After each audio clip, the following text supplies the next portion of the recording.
이스라엘이여, 너는 행복한 사람이로다. 아멘. 오늘은 천국의 가치에 대해서 생각해 보고자 합니다. 천국은 다른 말로 하나님의 나라라고도 부릅니다. 하나님께서 다스리는 나라요, 하나님과 인간이 함께 사랑으로 하나 된 나라요, 하늘과 미래에 관계된 나라이며 땅과 현재에 관계된 나라입니다.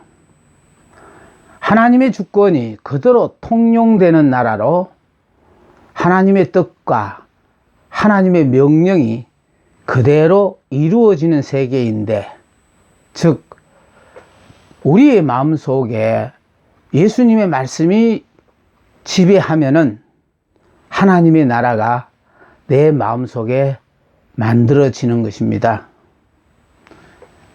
마음이 지배를 받는 것만큼 하나님의 나라가 점점 확장되어지며 지역이 넓은 만큼 활동 범위가 넓어지게 됩니다. 천국이 가리키는 것은 그리스도 자신이며 또 그리스도께서 전하시는 그리스도 자신에 대한 복음을 천국이라고 합니다. 그래서 복음이 임했다라는 것은 하나님의 나라가 임했다는 것이고, 복음이 전파된다는 것은 하나님의 나라가 확장되고 있다는 것입니다. 또 우리가 복음을 듣는 것은 하나님의 나라를 만나는 것이고, 또 듣고 복음을 받아들이는 것은 하나님의 나라에 우리가 들어가는 것입니다. 이 천국에 대해서 오늘 천국의 가치, 또 천국민이 이 땅에 되기 위해서 우리가 어떻게 해야 되며, 또 세상 속에서의 천국민은 어떻게 살아야 되는가에 대해서 생각해 보는 그런 시간이 되었으면 좋겠습니다. 천국을 가르쳐 주기 위하여 예수님이 오셨고, 그의 몸을 통해서 우리에게 천국을 주시려고 이 땅에 오셨습니다. 그런데 여기 천국에 대해서요, 보면은 여기 마태복음 13장을 통하여 7가지 비유를 통해서 천국의 가치를 우리에게 설명해 주고 있어요. 그러니까 7가지 그 비유가 씨 뿌리는 비유, 가라지의 비유, 겨자씨의 비유, 누룩의 비유, 보화의 비유, 값진 진주의 비유, 또 거물의 비유. 자, 이렇게 7가지 비유를 통해서 천국의 가치를 설명해요. 여기 보면은요, 천국은 하나님의 주권이 통하는 나라인데, 하나님이 왕이시고요, 우리는 그분의 백성이었더랬어요. 아담은 그분의 백성이었더랬는데, 에덴 동산 안에서, 즉 하나님의 주권이 통하는 에덴 동산 안에서 범죄함으로 범죄라는 건 하나님의 말씀에 불순종했다 이 말이에요. 자, 그리고 우리가 지금 예수를 믿음으로 말미암아 하나님의 주권이 있는 그게 우리가 들어간 거예요. 자, 동산 안에서 범죄함으로 쫓겨났어요. 자, 쫓겨남으로 말미암아 세상으로 쫓겨난 거거든요. 자, 에덴 동산에서 동산 밖으로 쫓겼다는 말은 하늘에서 자, 세상으로 쫓겨났다는 뜻이에요. 그래서 이 세상 가운데에 하나님은 다시 하나님의 나라를 재건하기 위해서, 그래서 결국은 여기 예수님을 이 땅에 보내심으로 천국을, 세상 가운데 천국을 지금 건설하고 계시거든요. 자, 하나님의 말씀이 그 사람의 삶을 주관하는 자는 그 마음의 천국이 이미 건설되었다는 것이죠. 자, 그래서 여기서 마태복음 13장의 7가지 비유를 통해서 천국의 가치에 대해서 설명을 하고 있습니다. 자세한 설명들은 이제 차후의 시간에 하나하나 자세히 설명을 드리는 그런 시간을 갖고자 합니다. 그러나 오늘 중요한 것은 천국에 대해서 설명하기 위해서 이 본문을 선택한 것이에요. 자, 그러므로 말미암아 마태복음 13장의 7가지 비유를 통해서 천국의 가치를 설명했을 뿐만 아니라 또 여기 산상보훈, 예? 마태복음 5장, 6장, 7장을 통해서 천국민이 이 땅에 살면서 어떻게 살아야 되느냐, 어떤 마음의 자세를 갖고 어떤 행동을 해야 되느냐를 설명해 주는 것이 산상보훈이에요. 예. 자, 그런가 하면은 이제 세상 속에서 천국민들이, 예? 세상 사람들과 어떻게 차별을 되게 살아야 되는가, 그것에 대한 설명인데, 이걸 또 소상하게 설명하자면 이 비유 하나하나가 1시간을 충분히 채울 수 있거든요. 그래, 그렇게 오늘은 공부하는 시간이 아니고 이 비유의 핵심만 들어서, 그래서 결과적으로 우리는 이 죄악 세상에 살면서도 천국민으로서 어떤 삶을 살아야 된다는 비유 속에 하나님이 감추어 두신 말씀을 우리가 깨달아 알므로 말미암아 그것을 먼저 우리가 참고하고자 해서 이 본문을 선택한 것입니다. 그래서 이 비유의 말씀에 대해서 많은 사람들이 아느냐 믿느냐, 중요한 것은 이 비유의 설교를 들어서 그냥 알고 있는 사람이냐, 아니면 그 비유의 말씀을 듣고 내가 믿고 있느냐, 이거 우리 살고 죽느냐를 결정하는 문제예요. 그래서 이거를 엄밀하게 하나님께서 보시는, 하나님께서는 내가 지금 알고 있는 건지 믿고 있는지를 그분은 아신다는 거예요. 자, 그래서 하나님께서는요, 지금 이 7가지 비유를, 여기 7가지 비유를 우리에게 설명하시면서요, 이 7가지 비유도 특징이 있어요. 무슨 특징이 있냐면, 먼저 첫째부터 4번째까지 요 비유는 해변에서 무리들에게 공개적으로 말씀하신 것이고요. 또 다음에 5째, 6째, 7째 요 3가지는 제자들에게 예수님께서 사적으로 말씀하신 것입니다. 자, 그래서 씨 뿌리는 자의 비유라든지 또 가라지의 비유라든지 겨자씨의 비유, 자, 또 다음에 누룩의 비유, 요 4가지는 분명히 아까 말씀드렸습니다만은 해변에서 무리들에게 공개적으로 하신 말씀이었는데, 먼저 자, 씨 뿌리는 자의 비유에서는요, 아시다시피 씨를 뿌렸는데 길가에 떨어진 게 있는가 하면은 돌짝밭에 떨어진 게 있고 또 가시덤불에 떨어진 게 있어요. 예, 그래서 결국 이 씨 뿌리는 자의 씨 뿌리는 자의 이 비유에 있어서, 자, 길가, 돌짝밭, 가시덤불에 뿌리진 것은 전부 다 이거는 허실되고 만 거예요. 그런데 이제 옥토에 떨어진 것만은 그거는 30배, 60배, 100배 열매를 거두게 돼요. 그런데 이 옥토에 떨어진 곳에 바로 이 가라지가, 원수가 와서 덧뿌림으로 말미암아 옥토에만 가라지가 있다는 거예요. 자, 그러므로 이 가라지 비유는 바로 옥토에만 있다 뿐만 아니라, 이제 여기에 겨자씨 비유를 통해서는요, 겨자씨는 콧김만 새도 날아가 버리는 참깨보다도 더 적은 씨거든요. 근데 이 씨가 땅에 심겨지기만 하면 이게 산 믿음이에요. 이것이 땅에 심겨지기만 하면 이것이 겨자씨가 이게 아주 급성장을 한다는 거예요. 그러니까 얼마나 급성장하느냐 하니까 콧김만 새도 날아가는 그 참깨보다도 적은 씨가 이것이 놀랄만한 평창에서 결과적으로 정원 식물에서 나무로 성장한다는 거예요. 근데 이건 사실은 나무가 아니거든요. 근데 이것이 1년 초 식물임에도 불구하고 나무처럼 무려 4m 높이의 키로 성장을 한다는 것입니다. 그래서 더우면 그 밑에서 그늘을 쉬기도 하고요. 뿐만 아니라 이 겨자 식물이 겨자씨가 이것이 결국은 나무처럼 성장함으로 말미암아 거기에는 공중의 새들의 안식처가 되어져서 결과적으로 거기에는 사탄과 그 졸개들로 마태복음 13장 4절에서부터는 그렇게 설명을 하고 있고, 또 특히 다니엘서 4장 20절과 21절에는 그것을 우리에게 밝혀 드러내주고 있습니다. 자, 그런가 하면은 이제 네 번째 누룩의 비유에서는요, 이게 이 누룩의 비유에서는 천년 왕국은 복음 전파에 의해서가 아니라 요한계시록 6장에서부터 19장에 묘사된 대격변적인 심판에 의해서 시작된다는 것이 성경의 가르침입니다. 그 다음에 요게 다섯 번째 감추인 보화의 비유요. 감추인 보화의 비유와 극히 값진 진주의 비유예요. 이 두 비유는 하나같이요.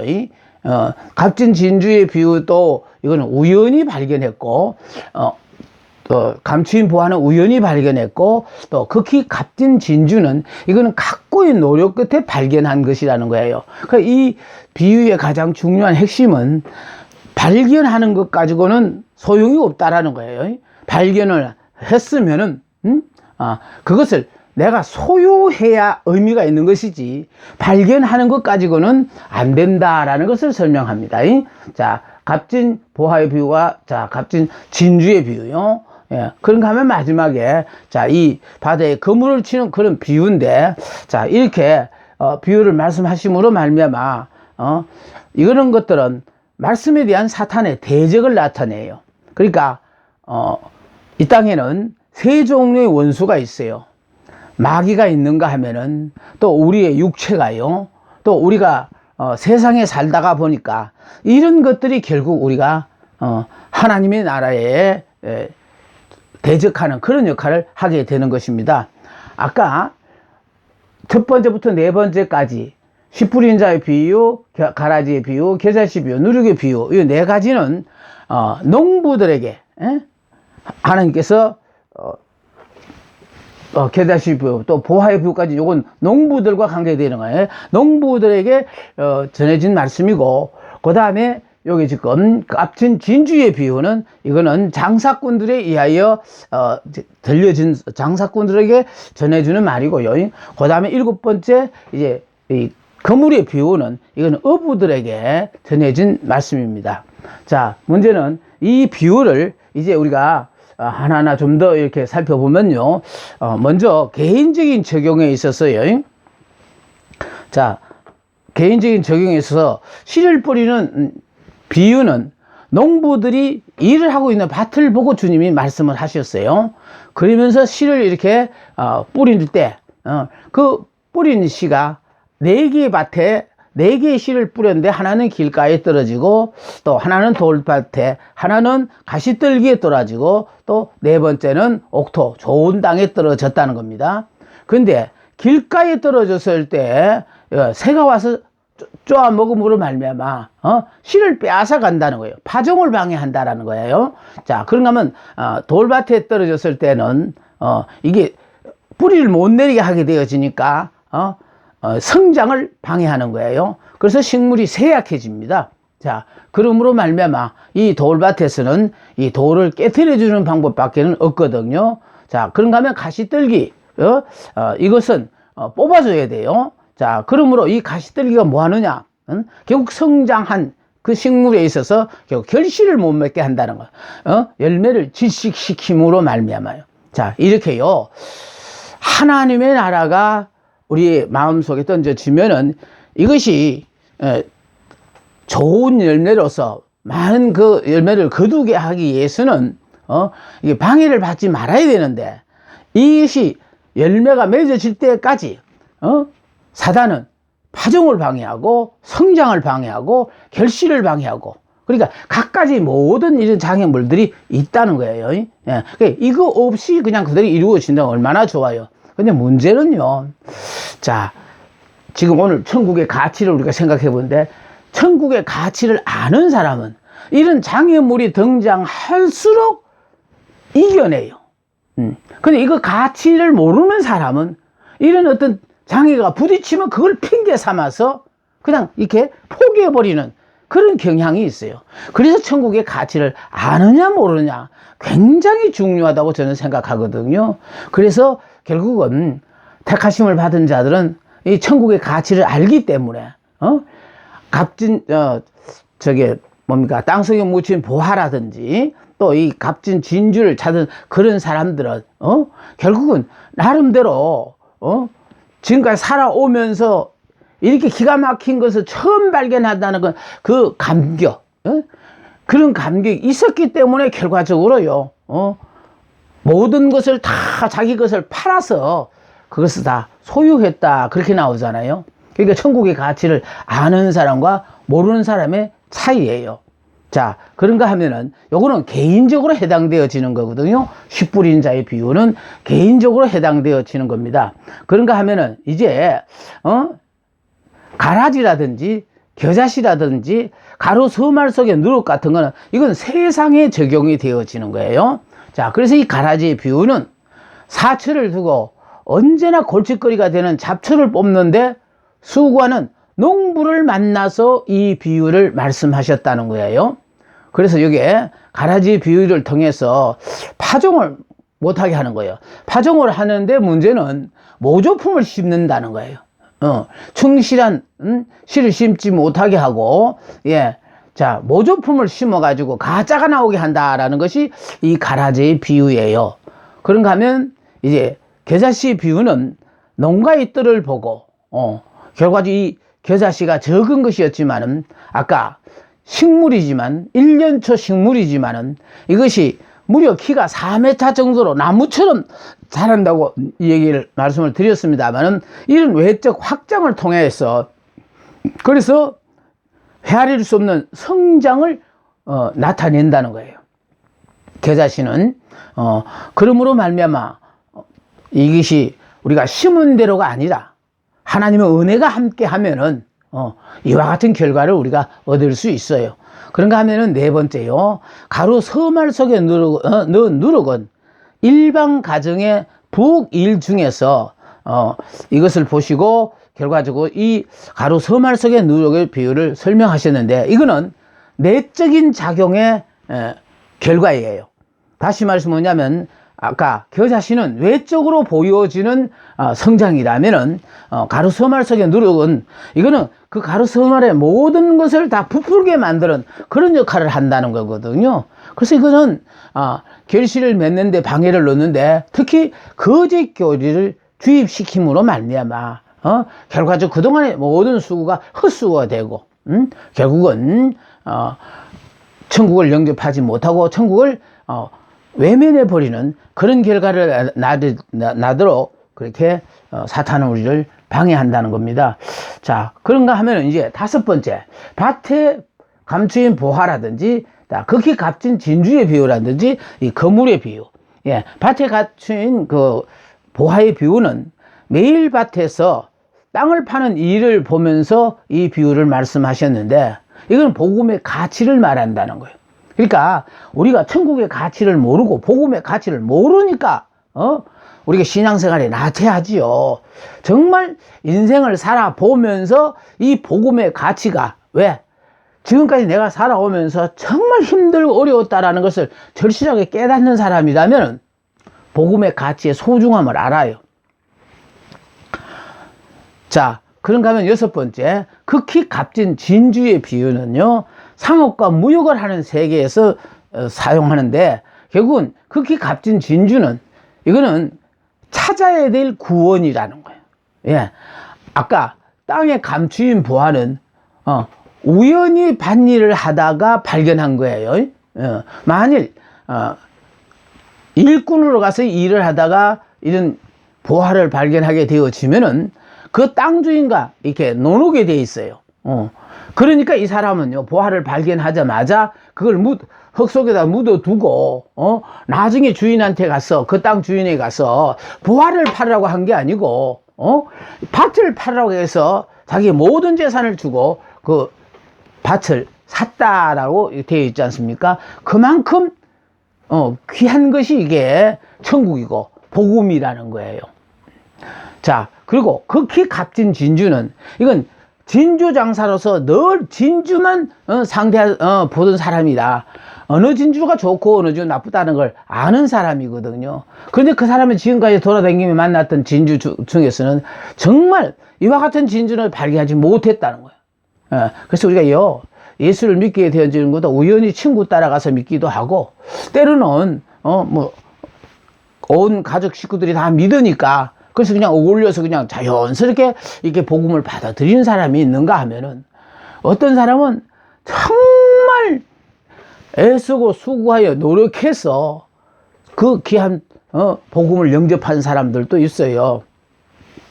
그러니까 내가 어떻게 우연히 복음을 영접하게 되었느냐, 아니면 애쓰고 수고하여 영접했느냐, 그게 중요한 것이 아니고, 핵심은 그래서 발견한 보화고 진주라면은 그 보화와 진주를 위하여 내 모든 것을 팔아서라도 그 보화와 진주를 사야 된다라는 거예요. 그만큼 복음은 가치가 있는 것이라는 거예요. 복음은 예수고, 예수는 천국이고, 천국은 바로 우리가 죽어서 내세의 천국 가지만 내세의 천국보다 더 중요한 것은 현세의 이 지옥 같은 세상에 살면서 우리가 정말 천국 같은 삶을 살다가 죽으면은 정말 우리가 육신을 벗고 영원히 천국 가서 행복하게 사는 거거든요. 그러니까 그만큼 소중한 것을 알아야 된다. 그게 천국이 이렇게 소중한 것인데, 천국이 이렇게 소중한지를 많은 사람들이 모르고 산다는 게 안타까울 뿐입니다. 그래서 이것은 바로, 자, 감추인 보화는 복음의 가치를 얘기한다고 했고, 극히 값진 진주는 찾아야 될 구원이에요. 그런가 하면은 이제 이 마지막 7번째 그물의 비유는 갈릴리 해변에서 고기 잡는 모습을 보고, 자, 이 그물의 비유를 말씀하시는데, 이 그물의 비유는 그 그물을 쳐뒀다가 이제 주인이 때가 되어지면 그물을 걷어요. 그래서 그 중에서 좋은 것은 담고 나쁜 것은 버린다 했어요. 나는 항상 이 그물 비유를 생각할 때마다 정말 내가 내 나름대로는 잘 믿는다고 생각해서 좋은 고기라고 생각했는데, 하나님이 보시는 관점에서는 과연 내가 하나님의 마음에 드는 사람일까를 생각할 때마다, 그 그릇에 담기 전에 이렇게 고기를 쳐다보면서 결과적으로, 야, 이건 나쁘다 하고, 이렇게 버림을 당할까봐. 저는 항상 이 그물 비유를, 설명할 때마다 제가 그런 생각이 들어요. 내가 생각한 데는 이만한 고기가 어디 있겠냐라고 생각했지만은, 그냥 하나님이 보셨을 때는, 야, 네가 말씀 공부는 내가 참 이렇게 애쓰고 수고하여 참 많이 했다마는, 그냥 그 반면에 네가 소홀했던 부분은 그건 정말 형편없구나. 혹시나 양쪽 면을 다 살펴볼 때에 정말 어느 쪽 하나라도 하나님의 마음에 안 들어서 이렇게 내버리는 그런 고기가 될까봐 걱정스러운 생각이 듭니다. 이것은 바로 앞으로 우리의 눈에 보여질 가시적인 교회를 말하는 거거든요. 그러니까 이 가시적인 교회는 다른 거 아니에요. 우리가 예수 믿고 우리의 삶이 어떻게 변화되어졌느냐 하는 것은 우리 주변에 있는 이웃들이 다 우리를 지켜보잖아요. 보고 싶어 보는 게 아니고 같이 사니까 다 자연스럽게 보여지게 돼요. 그럴 때 과연 천국을 영접한 저분의 삶은 역시 아직도 믿지 않는 우리하고는 좀 삶의 뭔가 가치가 틀린다, 차원이 다르구나. 자, 이런 모습을 보여주는 그런 계기가 되었으면 얼마나 좋을까 하는 생각을 해봅니다. 이제 생각하고 싶은 것은요, 이런 천국민이 되기 위해서 아까 산상보훈에 와 있는 마태복음 5장, 6장, 7장에 있어서, 자, 5장은 바로 무엇이냐면은 우리들의 팔복을 통해서 우리가 어떤 마음가짐을 가져야 되느냐, 어떤 그러니까 복이, 우리가 이 마음이 참으로 중요하거든요. 예. 그래서 마음가짐을 설명하고, 그 다음에 여기 소금의 비유를 통해서 우리의 삶의 자세가 어떠해야 되느냐, 빛되고 소금되고 있고, 예? 그러니까 빛이나 소금이나 더 중요한 것은 뭐냐 하면요, 둘 다 소리가 안 나요. 그냥 효과는 대단히 크거든요. 그래서 나라는 존재가 예수를 믿기 때문에 낮가닥에 나와 만나는 그런 모든 사람들이 정말 소금 때문에 썩을 것이 더 이상 썩지도 않고, 정말 어두운 곳에 빛으로서 탁 비춰줌으로 말미암아 정말 희망이 되도록 해주는 무언가 우리가 이런 사명을 감당해야 된다는 것이고요. 그 다음에 중요한 것은 율법에서 은혜라는 건 바로 무엇이냐면은, 율법이라는 것은요, 순종하면 축복이고 불순종하면 징계라는 게 따라와요. 그래서 100가지 중에 나까지를 다 잘하더라도 한 가지가 잘못하면은 죽는 거예요. 그러니까 동산 안의 모든 건 임의로 먹되 선악을 알게 하는 나무의 열매는 먹지 말라. 그러니까 그것만 안 먹으면 영생하는 거예요. 그런데 먹지 말라고 하는 그거에 대해서 따먹었기 때문에 결과적으로 죽음이라는 게 왔거든요. 그런가 하면 은혜라는 건 바로 뭐냐? 나까지를 잘못하더라도 한 가지만 잘하면, 다시 말해 선악과만 안 따먹으면은 동산 안에 그 나까지 그 풍요로운 모든 거를 내 마음껏 누리고 사는 거예요. 그런데 왜 하필이면 하지 말라는 것에 자꾸 우리가 관심을 갖느냐? 내가 이게 지금 부정적인 사고가 결국은 하나님의 말씀이 하지 말라는 걸 하지 말아야 되는데, 하지 말라고 하니까 자꾸 우리의 재성이 그게 관심이 간다는 거예요. 그러니까 우리 마음이 이렇게 흔들리면요, 사탄은 두말할 것도 없이요 잘 걸렸다 하고 우리 아주 약점을 알고 그냥 집중적으로 거기를 공격하거든요. 그래서 결국 넘어뜨리고 마는 거예요. 그래서 문제는 이 마음을 지킨다는 거 참 얼마나 중요한지 몰라요. 그래서 최소한 우리가요, 정말 이 마음에 천국이 건설되어져서 내 자신도 늘 행복한 삶을 살 뿐만 아니라 나 하나 까닭에 주변의 모든 사람에게 좋은 영향을 끼치고, 그 다음에 지금까지 우리가 몰라서 율법으로 살았다면은 이젠 예수를 믿음으로 말미암아 예수 안에서 우리는 은혜로운 사람으로 바뀐 사람이잖아요. 그러므로 말미암아 우리는 은혜로 삶으로, 그래서 결과적으로 이 땅에서 마음껏 행복을 누리며 하나님 우리에게 주시고자 하는 모든 것을 받고 누리고 사는 그런 우리들이 돼야 되지 않겠습니까? 예. 자, 그러므로 하나님은 우리에게요, 이 하나님의 나라를, 즉 천국을 우리에게 허락하시고, 자, 6장에 가면 또 뭐가 나오느냐면요, 정말 6장에는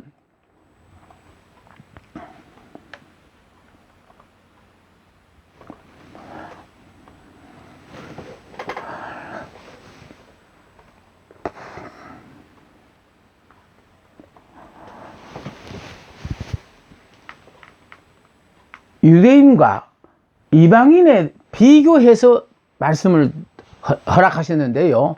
6장에는 보면은 종교적인 생활로 바리새인들의 외식 생활과 대조해가지고 구제와 기도와 금식에 대해서 설명을 했어요. 예. 그러니까 구제도 공개적으로 하지 말고 은밀한 가운데 구제하라. 기도도 그렇게 사람들 앞에 드러내게 기도하지 말고 은밀하게 계신 그 하나님께 기도하라는 것이고, 금식도 내가 지금 금식 중이다라는 걸 주변 사람들 앞에 그 알리기 위하여 더 힘들어하는 모습 이렇게 보이지 말고, 화장을 해서라도 금식을 하는지 안 하는지도 모르게끔 그렇게 금식을 하라는 거예요. 이게 종교 행위의 3대 요소가 되어지는데, 이렇게 결과적으로 우리는 천국 백성은 구제와 기도와 금식도 하나님이 원하시는 이런 금식으로, 이런 기도로, 이런 구제로 해야 된다는 거예요. 거기에 반해서 이제 오로지 세상의 것만을 추구하는 이방인과 대조해가지고, 여기 지금 뭘 말하냐면은, 자, 이방인들은 재물밖에 모르거든요. 예. 그리고 이방인들은 늘 의식주 문제를 염려합니다. 왜? 지가 알아서 해야 되니까. 그러나 우리는, 천국민은 하나님께서 다 책임을 져주시니까 이걸 염려하면 안 돼요. 그런데 우리는 아직도요, 내 혼자서 이 모든 문제를 해결하든, 믿기 전에 내 삶이 자꾸 생각이 나서 그래서 자꾸 염려하고 걱정하는데, 그래서 이 재물 문제도 천국민은 저축을 하는데요, 땅에다가 저축하면 안 된다는 거예요. 많은 사람들이 땅에다가 저축을 하는데, 하나님은 우리 보고 하늘에 저축하라는 거예요. 우리가 하늘에 저축해야 될 것을 안 하고 보관하고 있으면은 종이 먹기도 하고, 또 동록이 서기도 하고, 또 도적을 맞기도 한다는 거예요. 또 재물에 너무 충성을 하다가 보면요, 그냥 눈동자 돌아가는 게 참 이상해져요. 그래서 이 참 재물을 바라보는 눈도 성한 눈이 있는가 하면 나쁜 눈이 있거든요. 그래서요, 하나님은 우리에게, 우리가 살아가려면 재물 필요해요. 필요 없는 거 아니에요. 필요하되, 하나님보다는 그 재물을 주신 하나님을 생각해야지, 재물 그 자체에 푹 빠져버리면은 이렇게 눈동자 자체가 그냥 온통 재물이 있는 것만 쳐다보니까 하나님을 외면하게 되거든요. 예, 그래서 우리는 오로지 내가 열심히 돈을 벌고 애써서 내가 돈을 버는 거, 부자가 되는 거 아니에요. 하나님께서 복을 주시면은, 저는 항상 창세기 26장에 보면요, 이삭이 기근으로 말미암아 그랄로 내려갔다가, 기근으로 말미암아 내려간 거예요. 그랄로 내려갔을 때 하나님께서 그랄에게, 이삭에게 나타나셔서, 이삭아, 너는 더 이상 내려가지 말라. 네가 이 땅에 거류하면은 내가 너희 아버지를 봐서 복을 주리라 하는 그 약속의 말씀을 듣고, 그 땅에서 농사하여 그 해에 100배나 받았대요. 그리고 거부가 되고, 마침내 거부가 됐을 뿐만 아니라 그 같이 살고 블레셋 사람들이 시기하여 그래서 쫓아냈대요. 그러니까 우리가 이렇게 땅이 좋아서 100배의 축복을 받는 거 아니라는 거예요. 내가 하나님의 말씀에 순종하는 하나님의 백성만 되어지면은 내가 하는 모든 일이 다 이렇게 형통하게 되어져서, 우리는 상상 못하는 일은 100배의 축복을 받아 정말 1년 농사 지어가 100년을 먹을 이런 엄청난 놀라운 결과를 우리를 하나님께서 주신다는 거예요. 그럼 이걸 바로 알고 있으면 여러분, 돈 벌려고 애쓰지 마시고 하나님만 바라보는 성한 눈이 되어 가지고, 그래서 그 하나님이 참 복을 안 주고는 견딜 수 없도록, 그래서요, 사실은 복도요, 그저 오늘 하루 이렇게 잘 먹고 이렇게 건강하게 이 자체로 만족합니다. 왜? 내일은, 항상 내일은 내 생명이 아니에요. 하나님의 속 안에 있거든요. 내가 하나님의 마음에 들면은 더 살 수 있고, 내가 하나님 마음에 안 들면 오늘 밤에라도 하나님이 내 영혼 거두고 가시면 그냥 끝나고 마는 거예요. 근데 우리는요, 아주 천년만년 살 것처럼 그렇게 살고, 하나님을 외면할 때, 그러면서도 복은 그냥 아쉬움을 나가 달라고 하니까 그게 문제인 것 같습니다. 여러분, 오죽하면 예수님께서요, 나를 따르라거든 자기를 부인하고 자기 십자가를 지고 나를 따르라고 했던 그 이유가 바로 뭐냐, 이만큼 천국, 복음, 예수는 가치 있는 것인데 너희들이 이 가치를 모르니까 결국은 따르다 포기한다는 거예요. 천국, 복음, 예수, 이만큼 가치 있는 겁니다.